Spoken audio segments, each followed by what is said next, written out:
Praise the lord. దేవుడి నామానికి మహిమ కలుగును గాక. మీ అందరికీ యేసు ప్రభుల వారి ప్రశస్తమైన నామములో సర్వశుభాలు తెలియజేస్తున్నాను. నేను మీ పాల్. ఈరోజు స్వార్థ అంటే ఏంటి, దాన్ని ఎలా ప్రకటించాలి అనే అంశాన్ని మనము తెలుసుకోవడానికి ప్రయత్నించేద్దాం. ఎందుకంటే క్రైస్తవులు కానీ క్రైస్తవేతరులు కానీ సువార్త అనగానే యేసుక్రీస్తు ద్వారా దేవాది దేవుడు మనకి చెప్పినటువంటి సందేశాలు కానీ ప్రబోధాలు కానీ అంత మాత్రమే కాదు, యేసు ప్రభుల వారి జననము, మరణ పునరుద్ధానాలు, ఇవన్నీ కూడా మత్తయి సువార్త, మార్కు సువార్త, లూకా సువార్త, యోహాను సువార్త, ఈ 4 సువార్తలో రాయబడి ఉంది. అవే సువార్తగా చాలామంది అనుకుంటూ ఉన్నారు. కానీ గొప్ప విషయం ఏమిటంటే ఆ 4 సువార్తలో రాసినట్టు మాటలు మాత్రమే సువార్తగా. సువార్త అనగానే శుభవార్త, మంచి వార్త. ఈ 4 సువార్తలో రాసినటువంటి మాటలు మాత్రమే కాదు, ఆదికాండం మొదలుకొని ప్రకటన గ్రంథం వరకు కూడా ఉన్నటువంటి ప్రతి వాక్యము కూడా సువార్తేనని లేఖనాలు సెలవిస్తూ ఉన్నాయి. ఆ విషయాన్ని ఈరోజు మనం తెలుసుకోవడానికి ప్రయత్నం చేద్దాం. అంటే ఆదికాండం మొదలుకొని ప్రకటన గ్రంథం వరకు ఉన్నటువంటి ప్రతి వాక్యము, ప్రతి సందర్భము, ప్రతి సందేశము కూడా మానవుల సర్వమానవాళి యొక్కటువంటి ఆధ్యాత్మికమైనటువంటి జీవితాన్ని మెరుగుపరచడానికి, సరిదిద్దడానికి, సవ్యైన రీతిలో నడిపించడానికి ఉపయోగపడతాయి. అటువంటి ప్రతి వాక్యము కూడా శుభవార్తే అని, ఆదికాండం మొదలుకొని ప్రకటన గ్రంథం వరకు ఉన్నటువంటి ప్రతి పుస్తకంలోని ప్రతి వాక్యము, ప్రతి సందర్భం కూడా సువార్తే అని లేఖన ఆధారంగా మనం తెలుసుకోవడానికి ప్రయత్నం చేద్దాం. ముందుగా 1 కొరింథీయులకు రాసిన పత్రిక 15:3 చూస్తే, కొరింథీయులకు రాసిన మొదటి పత్రిక 15:3 మనం చూస్తే అక్కడ ఈ విధంగా రాయబడి ఉంది. అంటే 1 కొరింథీయులకు రాసిన పత్రిక 15:1 చూద్దాం. 1 చూస్తే, మరియు సహోదరులారా, నేను మీకు ప్రకటించిన సువార్త మీకు తెలియపరుచున్నాను. అంటే సువార్త చెప్తూ ఉన్నారు పౌలు గారు. ఏమనంటే, నాకు ఇవ్వబడిన ఉపదేశం మొదట మీకు అప్పగించింది. అదేమనగా, లేఖనం ప్రకారం క్రీస్తు మన పాపముల నిమిత్తం మృతి పొందెను, సమాధి చేయబడెను, లేఖనముల ప్రకారం 3వ దినమ లేపబడెను. ఈ సువార్తను పౌలు గారు ప్రకటిస్తూ ఉన్నారు. ఇది జరిగే సమయానికి యేసు ప్రభుల వారి యొక్క మరణ పునరుద్ధానాలు జరిగి ఆరోహణం కూడా జరిగింది. తర్వాత అంటున్నప్పుడు ఏమనంటే, లేఖనం ప్రకారము క్రీస్తు మన పాపం నిమిత్తం మృతి పొందెను, సమాధి చేయబడును, లేఖనం ప్రకారం 3వ దినం లేపబడెను. ఈ సువార్తను ప్రకటిస్తూ ఉన్నారు. ఇది సువార్త.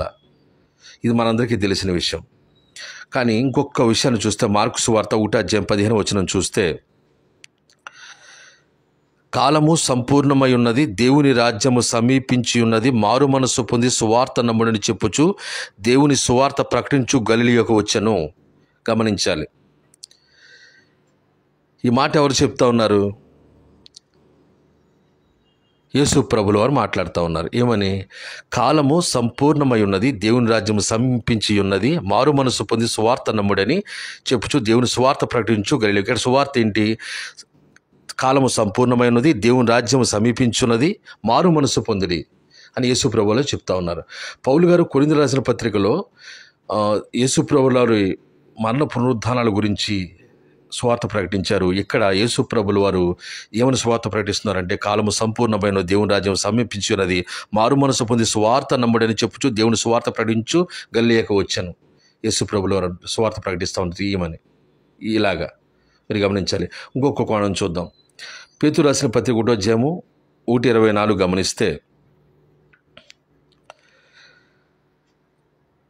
పేతురుగా రాసిన మొదటి పత్రిక 1:24 చూస్తే, గడ్డి ఎండును దాని పువ్వు రాలును, అయితే ప్రభు వాక్యం ఎల్లప్పుడూ నిల్చును. మీకు ప్రకటింపబడిన సువార్త ఈ వాక్యమే. గమనిస్తే, దేవుని వాక్యం ఎల్లప్పుడూ నిల్చును. ప్రతి వాక్యం అంటే గడ్డి ఎండును దాని పువ్వు రాలును, అయితే ప్రభు వాక్యం ఎల్లప్పుడూ నిల్చును. మీకు ప్రకటింపబడిన సువార్త ఈ వాక్యమే. అంటే దేవుని వాక్యం ఎల్లప్పుడూ నిల్చును అనేది సువార్త. అంటే వాక్యము, దేవుని వాక్యం, ప్రతి వాక్యము కూడా ఎల్లప్పుడూ నిల్చును అనేది సువార్త. అంటే మీరు గమనిస్తే బైబిల్ మొత్తం కూడా దేవుని వాక్యమే. గమనించాలి, దేవుని వాక్యమే ఈ బైబిల్లో ఉన్నటువంటి మాటలు, సందర్భాలు, వాక్యాలు కూడా అని మనం గమనించాలి. మనకందరికీ తెలిసిన విషయం. అంటే మీరు చూస్తే ఈ లేఖనాల ఆధారంగా చూస్తే బైబిల్ ఉన్నటువంటి ఆదికాండం మొదలుకుని ప్రకటన గ్రంథం వరకున్న వాక్యం అంతా కూడా ప్రతి వాక్యము సువార్తే అని మనకు తెలియజేస్తూ ఉంది. ఉదాహరణ చెప్తాను, దాన్ని బట్టి మీకు అర్థమవుతుంది. గలతీయులకు రాసిన పత్రిక 3వ అధ్యాయము 8వ వచనం మనం చూస్తే, గలతీయులకు రాసిన పత్రిక 3వ అధ్యాయం 8వ వచనం చూస్తే, దేవుడు విశ్వాస మూలంగా అన్యజనులను నీతిమంతులుగా తీర్చునని లేఖనం ముందుగా చూచి నీ యందు అన్యజనులందరూ ఆశీర్వదింపబడుదురు అని అబ్రహామునకు సువార్త ముందుగా ప్రకటించాను. అంటే అన్యజనులందరూ ఆశీర్వదింపడతారు. ఏది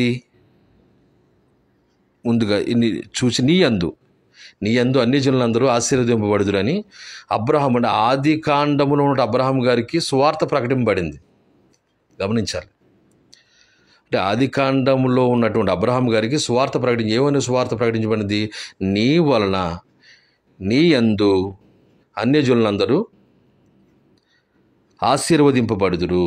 ఆమేన్. దేవునికే మహిమ కలుగును గాక. ఆది కాండంలో అబ్రహాం గారికి అన్యజనులందరూ ఆశీర్వదింపబడతారు నీ యందు అని సువార్త ప్రకటింపబడింది. ఇప్పుడు మీకు అర్థమై ఉంటుంది, ఆది కాండం నుండి ప్రకటన గ్రంథం కూడా ప్రతి వాక్యము కూడా సువార్తే అని. ఇంకొక ఉదాహరణ చూసి నేను ముగిస్తాను, గమనించండి. అపోస్తలుల కార్యములు గ్రంథము 14వ అధ్యాయం 15వ వచనం చూస్తే, ఇక్కడ లుస్త్రాలో ఉన్నటువంటి ప్రజలకు మన పౌలు గారు మాట్లాడుతున్నట్టు మాట, పౌలు గారు చెప్తున్నటువంటి, ఎందుకంటే ఈ సందర్భం ఏంటంటే బర్నబా గారు పౌలు గారు ఒక సూచక్రియ అంటే ఒక అద్భుతం చేసినప్పుడు వారు వీరిద్దరిని పూజించడానికి వచ్చేస్తారు. ఎందుకంటే ప్రజలందరూ కూడా, ఎందుకంటే మన వారు చేసేటువంటి పనులు అవి. ఎందుకంటే ఏదైతే అద్భుతంగా కనపడుతుందో వారును ఆ వస్తువును పూజిస్తూ ఉంటారు. అదేవిధంగా ఇక్కడ జరిగింది ఏంటంటే, పౌలు గారు బర్నబా గారిని పూజించడానికి వారు వచ్చినప్పుడు పౌలు గారు ఏమని అంటూ ఉన్నారంటే, అయ్యలారా మీరు ఎందుకు ఇలాగు చేయుచున్నారు? మేము కూడా మీ స్వభావం అంటే స్వభావం గల నరులమే. మీరు ఈ వ్యర్థమైన వాటిని విడిచిపెట్టి ఆకాశమును భూమిని సముద్రమును వాటిలో ఉండే సమస్తమును సృజించిన జీవము గల దేవుని వైపు తిరగవాలని మీకు సువార్త ప్రకటించున్నాము. ఆమె దేవుని నామానికి మహిమ కలుగును గాక. ఇక్కడ సువార్త ఏమని ప్రకటిస్తూ ఉన్నారు? లుస్త్రా ఉన్న ప్రజలకి పౌలు గారు ఏమని ప్రకటిస్తూ ఉన్నారు? వ్యర్థమైన వాటిని విడిచిపెట్టి ఆకాశమును భూమిని సముద్రమును వాటిలో ఉండే సమస్తమును సృజించే జీవము గల దేవుని వైపు తిరగవాలని, అంటే జీవము గల దేవుని వైపు తిరగండి అని సువార్త ప్రకటిస్తూ ఉన్నారు. అంటే మీరు గమనిస్తే ప్రతి లేఖనము సువార్త, ప్రతి లేఖనము శుభవార్తే, ప్రతి లేఖనము మంచి వార్తే. బైబిల్లో ఆది కాండం మొదలుకొని ప్రకటన గ్రంథం వరకు ఉన్న ప్రతి వాక్యము శుభవార్త లేదా మంచి వార్త.